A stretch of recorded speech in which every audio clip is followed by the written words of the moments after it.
it's got a clock too. Great. Is this all right?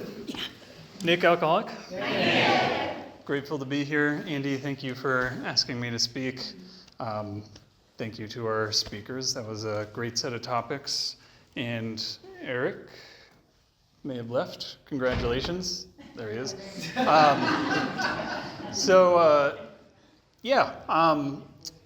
Let's see, a little about me. I got sober December 12th, 2011 in San Diego, California, where I'm from. I have got the opportunity to live in a bunch of places as I've been sober, and I'm really grateful to call Salt Lake home. I've called this home for coming up on 4 years in August. Where I usually like to start is what I mean when I say I'm Nick and I'm an alcoholic, because I think definitions are important. And I said I was an alcoholic for a long time before I really knew what it meant. It's the definition that we have in Alcoholics Anonymous, which is a very slim definition, which is the thing that I admire most about it, is like I have this phenomenon of craving, that when I pick up the first drink, I can't tell you when I'm going to stop. And if that were just the problem, I wouldn't be in this room. The thing that's coupled with that is this mental obsession that somehow, someday, I'll be able to control and enjoy my drinking. So the problem, whatever the physical allergy is, wherever that is in my body, the real core issue is right between my ears. It's that when I'm cold sober, like this idea pops up that like maybe you were too young.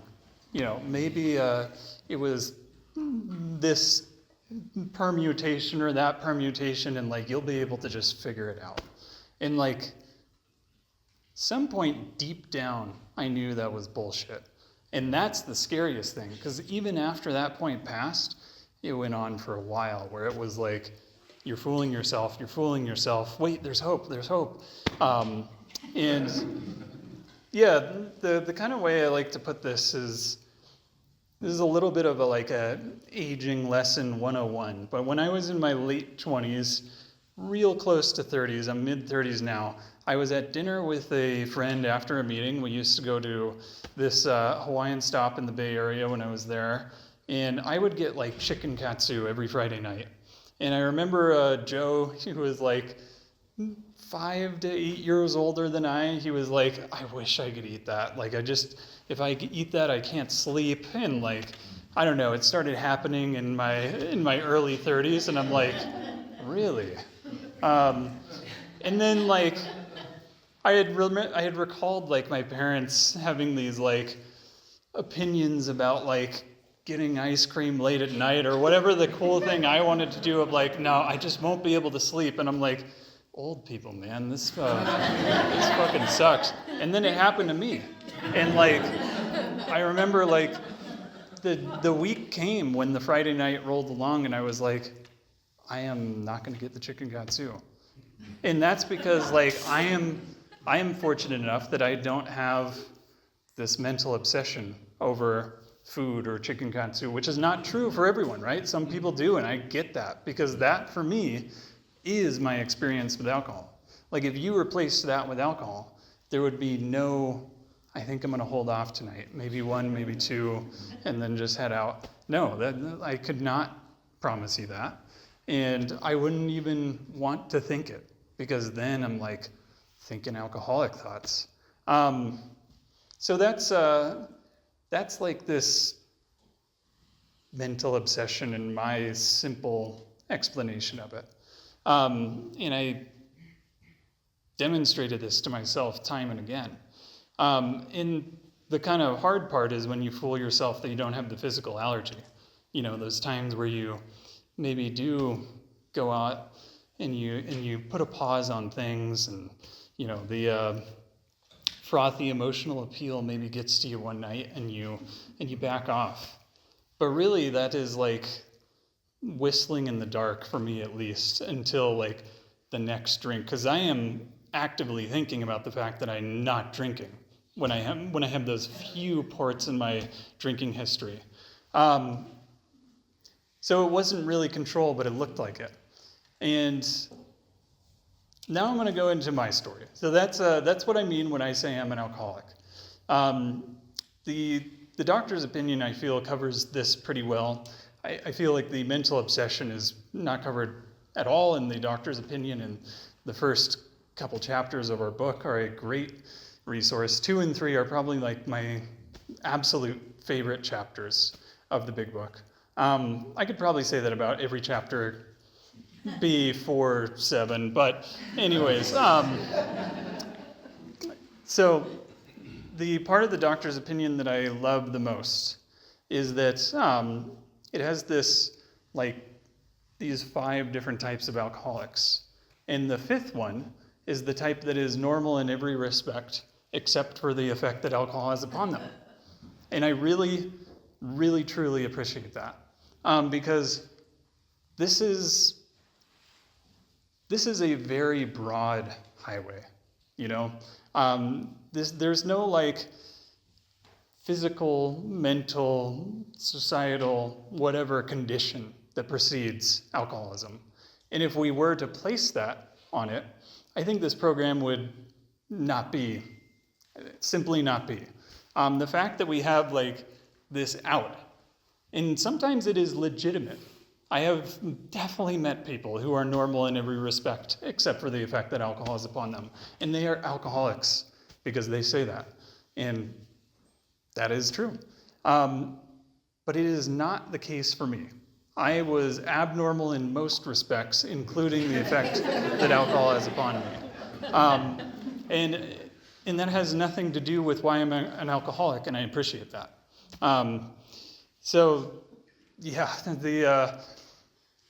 The background and why this is important will become clear later. I usually start with 3 anecdotes to give a picture. The first one is Nick in about 1st grade, 2nd grade. For context, this was mid-90s. I think if it was 10 years later, I probably would have been diagnosed with some sort of neurodivergent diagnosis. But at the time, they just thought, Nick's wild, we just gotta put him in this program, on that medication, in this class, and that class. But I would wear a full green set of sweats to school every day. And at recess and lunch, I would lay down in the grass, staring at the school, trying to hide from everyone on campus. And then when the bell would ring, I would run back to class, screaming a list of to-dos that I had to do. It is funny, but that was antisocial behavior. And nonetheless, I still made friends. I did. I was able to pull it off. But this was the reason I mention this. I am the first of 3 kids, and my mom did not know what to do. She thought she had screwed up, and she was struggling a lot. And that kind of that instilled in me, she didn't mean to, but it instilled in me this idea fuck, the mold was just broken at the last minute, something happened on the assembly line, I came out a little weird. Anyhow, that is not why I'm an alcoholic. It has nothing to do with it, but it set me up to learn that I was an alcoholic in a couple of ways. And also to, spoiler alert, have the circle complete around the spiritual experience when I got to make amends. I will get to that part. So the second story, it wasn't just this dual diagnosis thing that I had going on. I was also extremely concerned with what other people thought, and I had this totally screwed up barometer of competency. So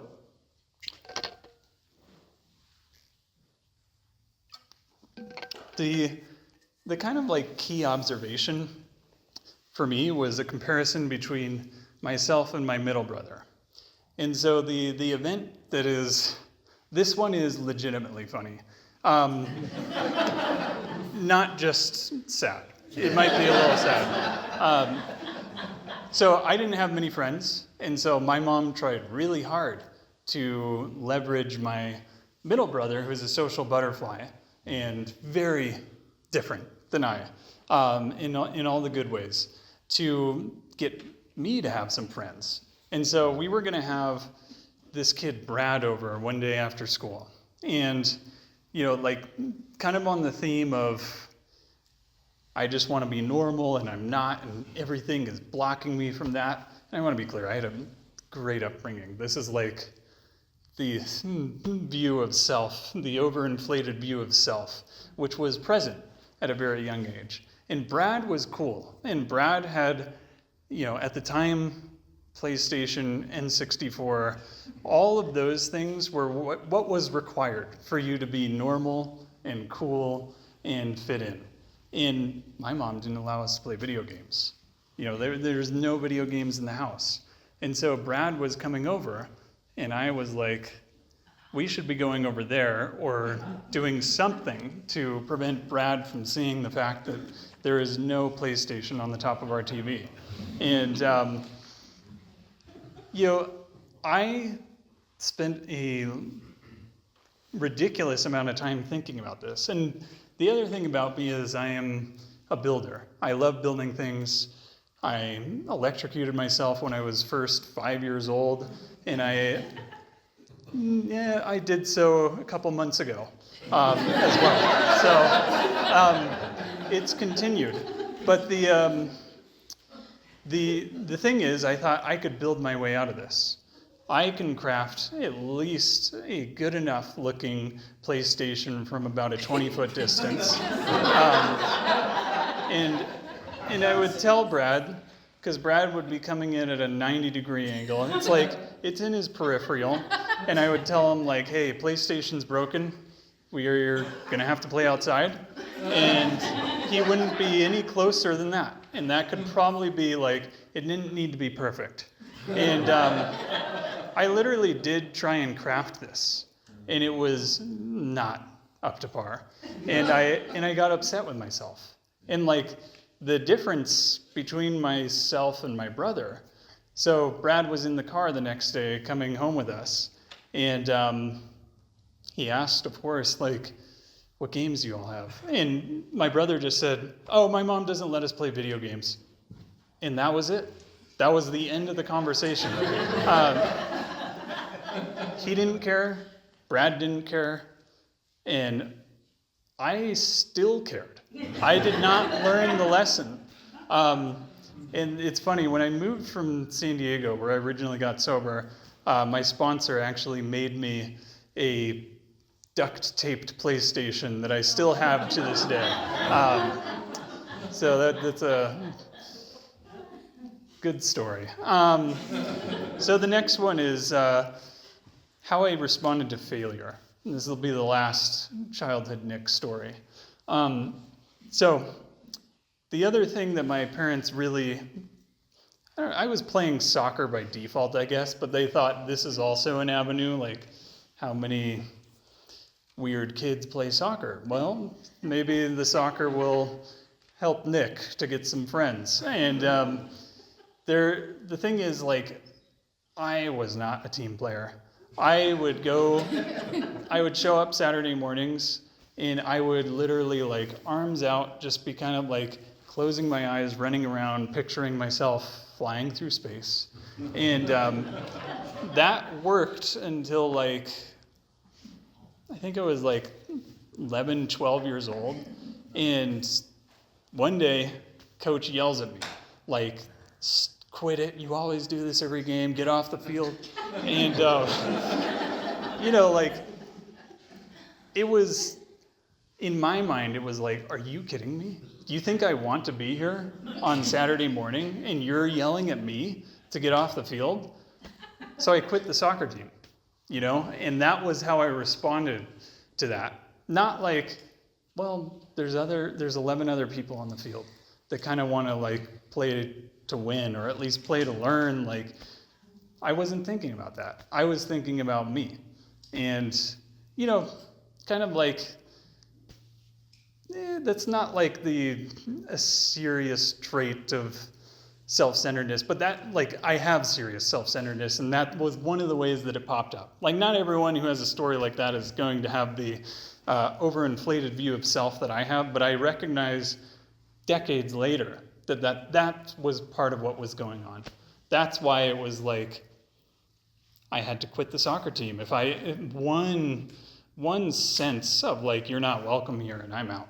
And I sort of had this Talladega Nights philosophy. There's this, it's not even like I don't even really like this movie, but when I saw it, I was like, oh my God, that's how I thought. There's this character, Ricky Bobby, Will Ferrell plays him, and he says, if you ain't first, you last. And like, that's how I felt. Like, I had to know everything when I did something. I had to be just perfect at it, or else I sucked, or else I wasn't good enough. And, I judged myself at a very extreme scale. And it just so happens that that combined with the fact that I didn't really like soccer, it was easy to quit. And so, middle school. Then we'll get into the drinking. Middle school was miserable, but I made it through. And growing up in San Diego, there were like really large schools. So my elementary school went from like on the order of 500 to 900 kids. Middle school had like 1,500 to 2,000. And then my high school had 3,600 kids. And by the time middle school, it was like kind of still small enough to where I got bullied pretty regularly. But when I made it to high school, I had actually found a group of friends who was in the same situation, and we could kind of just like skate under the radar. And the level of bullying that I got in high school was like just low investment, sort of like name calling in the hall, but like that's it. Not over attached, and just sort of like I could let that go. And I had found a really cool nerdy group of friends, and I was starting to feel like, all right, I can do this. I found a set of folks like me. Things are going well. I was in a band. We would do LAN parties every weekend, which that stands for Local Area Network. And we would lug our computers to each other's homes and play video games on the same network, because at that time, kids today are so lucky. The internet has improved quite a bit. So then around age 15, like the difficulties started to pop up again. They thought I was bipolar. Then they thought I was schizoaffective. This was all pre-drink. They were both misdiagnoses, but they put me on some very serious medications. Like some that were so bad to like one night I could not swallow, just couldn't. That was a very scary experience. Then one medicine made me extremely depressed, and then another made me literally, I would go to class in the morning and sleep at my desk. I have never done that since. And my grades started to slip. And that was the one area besides my nerdy friend group where I was like, all right, I can do this, not perfect, but this is my key to getting out of this shit. And when that started to slip, it was what am I doing here? And, that same nerdy group of friends, we were going over to one of my buddies' house, and we were staying the night over there. His parents were either gone or out really late. and we found some Smirnoff Ice. And that stuff is gross, but man, it is beautiful. And like, so I had a drink, and I remember like thinking to myself, holy shit, I've been walking around with Atlas Shrugged, and like, I didn't realize I could just let it roll off. I mean, it was my own pile of shit, but it was nonetheless like this spiritual experience where it was like for the first time I felt free. And I was like, hey, what are these docs doing? They got me on the wrong stuff. From there it got bad real quick because I was hopeless in every dimension, and I found the one thing that could give me hope. And so started drinking quite frequently, trying other things, anything that would get the job done. And that nerdy group of friends that I love so dearly started to fade away. I started to push them away, you know? And it got so bad that like by the time I was 17, ironically, I ended up out here in Duchesne, first time in Utah. And I was at a wilderness camp at 17 years old, like right as I was about to graduate, which I was not super happy about. And so I went to Duchesne, did the wilderness camp thing, and then I went to this, it was literally a halfway house in Texas. There were people serving parole there. I'm not sure how I ended up there, to be honest.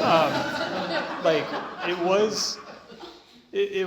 I met some great people there, but it was like, I think everyone's like a little bit down the line compared to me.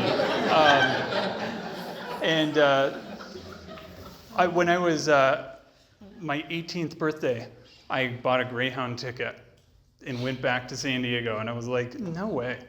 Like, my graduation's been robbed of me. Like, if I can't get that, I'm at least gonna like live the life that I want to live. 36-hour Greyhound. I packed my sweatshirt on accident in the stowaway.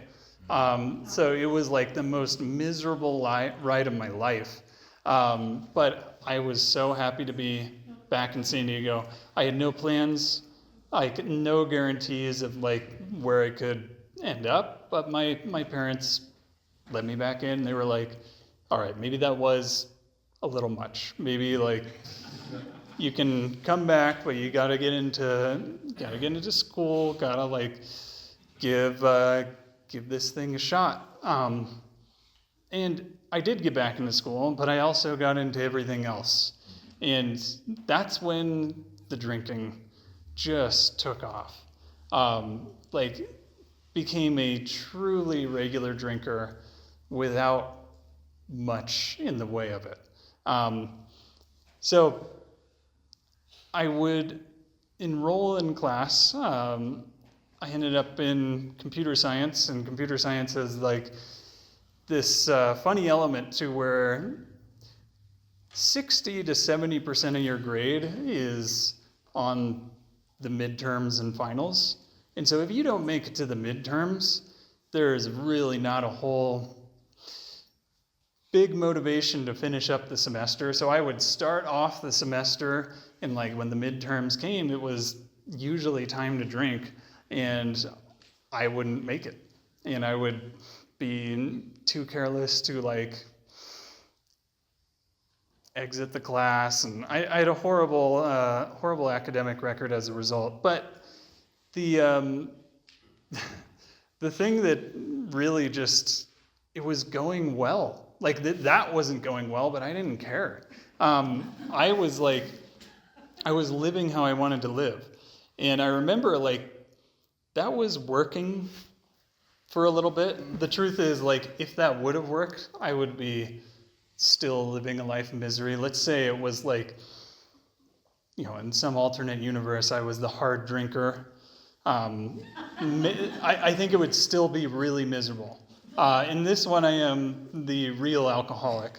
But it got really bad really quick soon after that kind of like pink cloud period, if you will. I remember at this time in San Diego, there were a lot of opiates coming across the border real quick. It was a big deal. A lot of people were dying. It was everywhere. And I had this like firm position, like never me. I just stick to like alcohol and weed and all the regular stuff. And like I had seen a lot of people go real south on it. And that was actually, I didn't realize it then, that was me whistling in the dark. That was me like, see, I'm not a real alcoholic. And I remember like one day the booze dried up, and the weed was gone, and there was a friend that was engaging in this harder alcohol. And I partook, and that was the end. That was the rest of my story is quite short, but quite packed. Like from about a period of like 6 months after that, which I'll just fast forward. I got to live a lot of experiences in that period. So much so that my brother, who was about to graduate high school, had seen me one night, and he had a friend that had died of an overdose. And it was a Friday night, and he called me from a party crying. And he was like, "You're gonna die. You're next."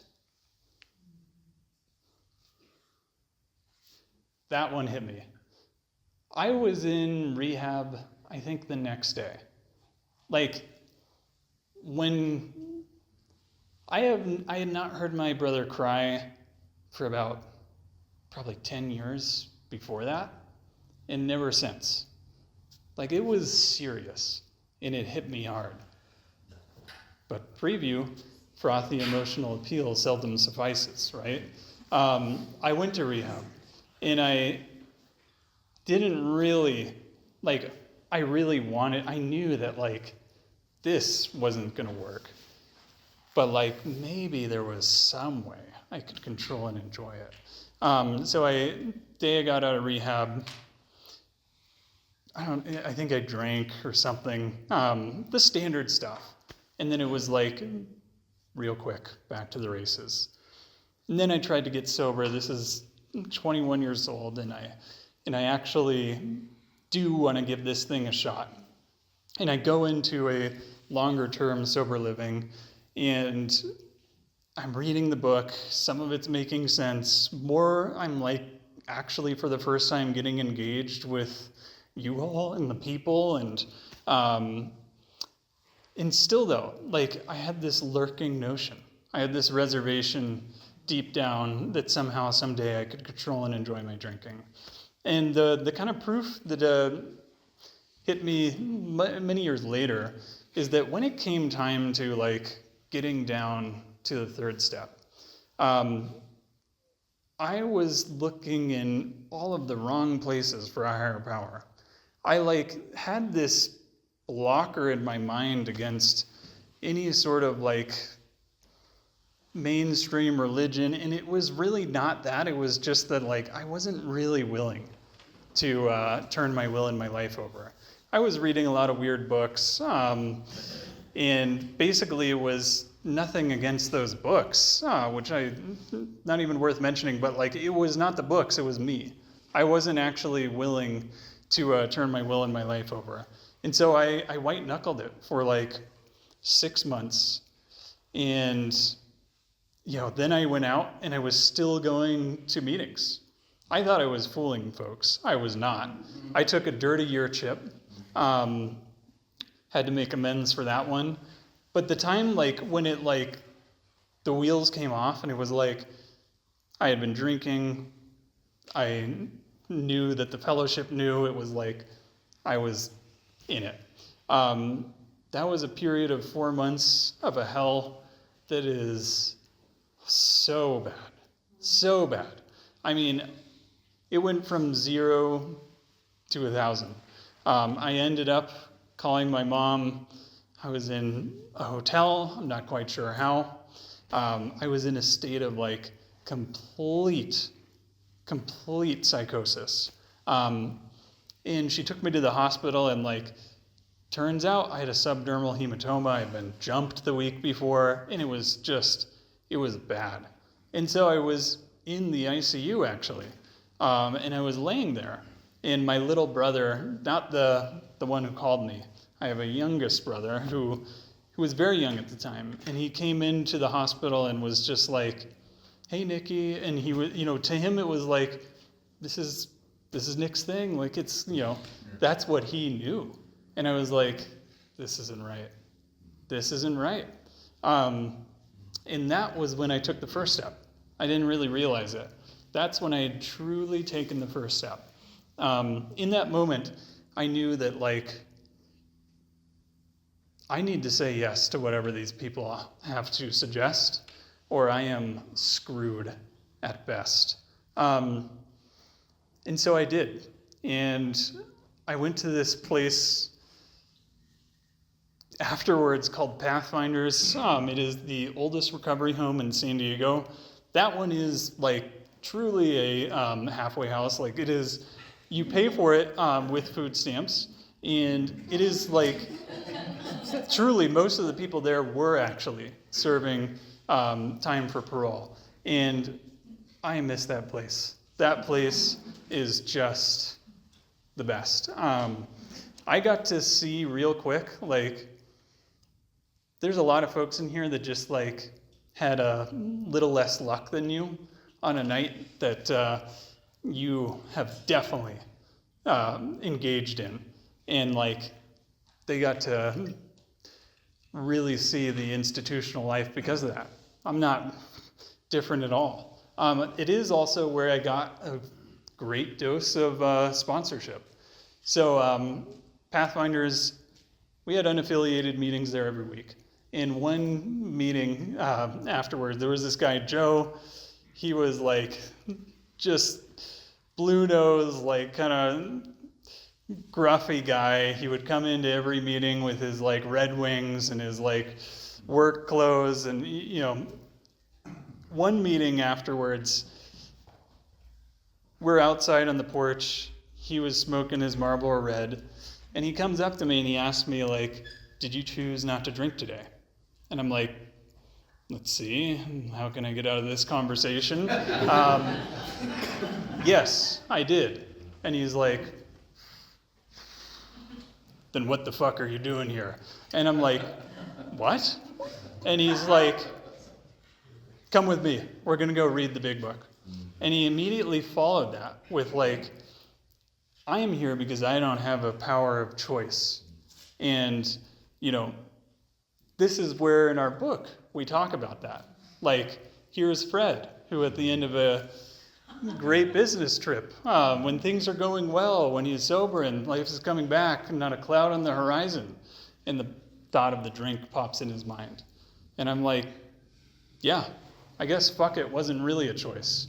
And that's where I really got to see I am one. This terminal uniqueness. No, that is the same thing. I get it. That problem I get. And we continued on with the steps. I had the educational variety spiritual experience. And I'll go through a couple of the lessons that were just my personal lessons. It's different for everyone. The first one was the fifth step. I was really eager to write the fourth step, overly eager. I was like begging Joe, like, "Come on, I've got this thing written out. Let's go through it." And Joe was really like serious about the book, which I appreciate. And so we went through like the fourth step is this set of 3 different inventories. It is the personal inventory, the sphere inventory, and the sex inventory, which make together this moral inventory. And the personal inventory, you repeat that when you need to in the 10th step. And there's this sequence, right, pray, right, pray, right, pray. And he's like, the reason why there's 3 columns listed here is because you're supposed to pray before you get to the 4th column. And I'm glad that he pointed that out, because I wrote out the first 3 columns, and then I don't think I really appreciated this until I did inventories later. When I go to pray, even though there were many times I didn't know what I was praying to, something magical happens and I kind of drop a little bit of weight from that resentment. But when you read it off to someone else, it's like a whole nother level. And so we were going through the 5th step, and he asks me at the end, what'd you leave out? What were you willing to take to the grave? And I got honest with him, with something that I don't get honest about at a group level. It was one of those things where I didn't feel like I could have a resentment about it. It was something that happened to me, and I was very young, like too young to be autonomous or have agency in that. And he was like, yeah, me too. And I felt right then and there, like, damn, even that, like, that has nothing to do with Alcoholics Anonymous, alcoholism. And you're just another guy in the show, man. And I had this spiritual experience right then and there of like, there's hope. This is not like this preliminary period where you figure out like, another thing where you're like, kind of meet the mold, but just not enough, like it doesn't work, it's invalid. And it was in that moment that I got to see, no, there is hope. I believed Joe when he talked about his drinking. I believed Joe when he talked about his solution. And I had hope that I could follow that path. I didn't know what the path to the higher power would be. I wasn't raised religious. I didn't come in with like a higher power preloaded, but I was very willing to just be open to whatever. And it was kind of in that moment that I got to see that. The next one was in the 9th step. So my mom, I really internalized a lot of the Nick's kind of weird situation. Like I truly did not come in to I didn't get sober with this like heated resentment against my mom. I had to make amends though, big time. Another thing that I prided myself on was like not stealing money from my parents, but I stole something far, far worse. I stole peace of mind. My parents went to bed each night for years, not knowing if I would be dead or in jail. And so I went to go make amends to my mom. I was about like 8 months sober.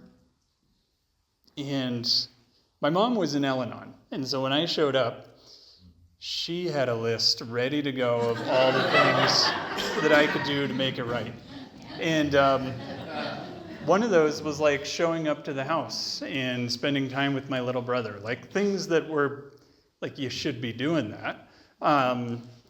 And this is one that wasn't like the 5th step. It wasn't this like, boom, moment of truth sort of experience. This took years to see, because this was part of a living amends. And I mention that because some of the insights here are slow.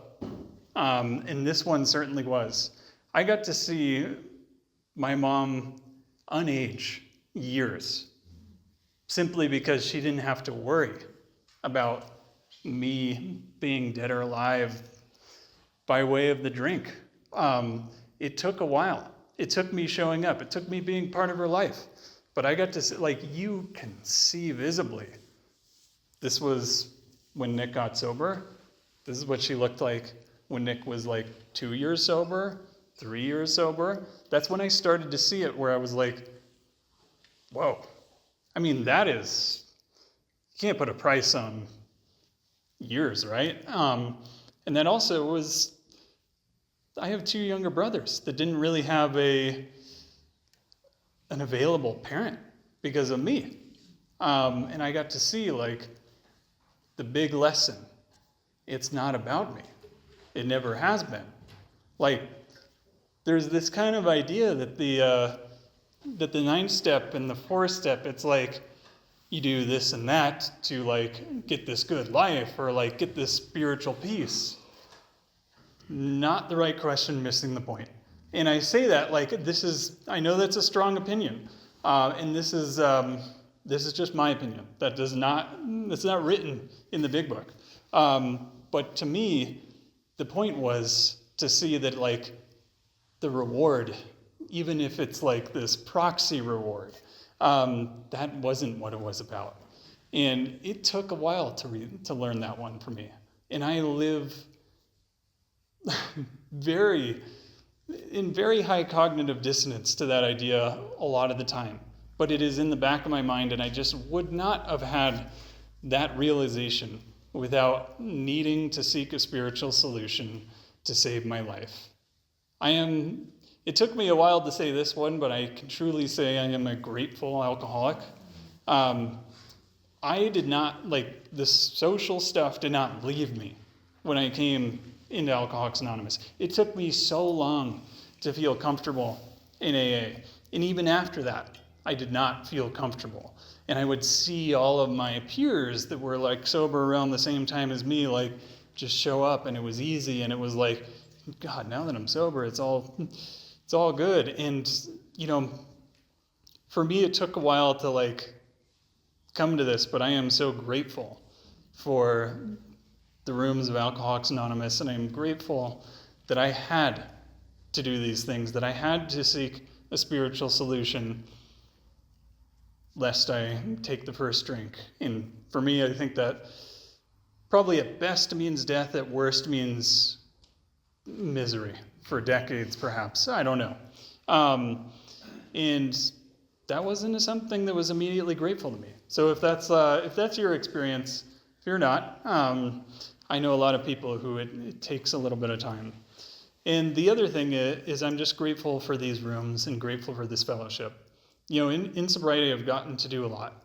And I got to live in a lot of places in sobriety. And one place I moved was this, I was at this institution that people all around the world go to. They really want to be there, and they, it's a place that has a lot of prestige, and people go there, and they go to this one area of the world to be there, the Bay Area in California. And I got to see, I had to move fellowships from San Diego to the Bay Area. And I went there, like everyone else, to go to this institution. And I got to see, my cohort of folks that came from, some cases, other parts of the country, some cases, other parts of the world, many cases, other parts of the world, all over the world. And, we would go out to dinner each week, the group that started at the same date that I did, and there were after a couple weeks, they invited me to dinner on a Monday night, and I was like, sorry, I can't go. I'm going to dinner with friends.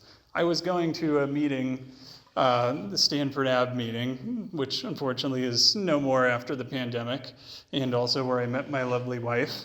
I was going to a Monday night meeting, and I couldn't tell them that this was work. I couldn't be like, hey, I'm actually an alcoholic, and I know you've only been here for 2 weeks, and I've only been here for 2 weeks, and somehow I have friends in this group that I'm going to dinner with that's not you guys, but that's the situation. No, I couldn't say this. And they were like, how? That's cool. I saw a lot of people, totally not alcoholics, struggle to find community. And I have found that everywhere that I have lived in sobriety. And that is beyond the spiritual solution. That is beyond not having to take a drink one day at a time. And I think I'll leave it at that. Really grateful to be here, and thank you for asking me to share. Yeah.